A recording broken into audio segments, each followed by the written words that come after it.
एटा कौन कहल देखी सांग मैंने एत सारा आंब देखी आपण मैंने तो जानी ही जीवन आज कौन बनव चलतु देखा।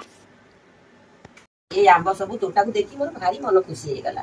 मु कहली जा हो समति मते 5-6 किलो आंब पारिकी दियंतु मु नेकी गुजरात आसीबे ताकू काली आसी पहुंचलु। आज सकाळ सकाळ बसी गली आंब काटिबा।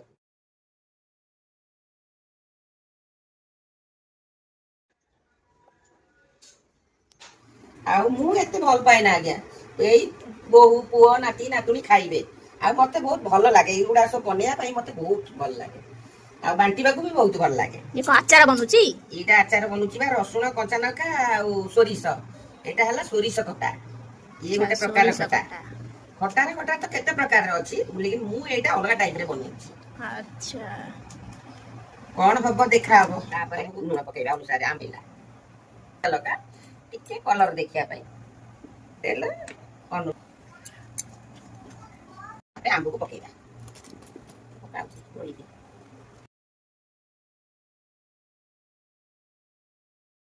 आज सोई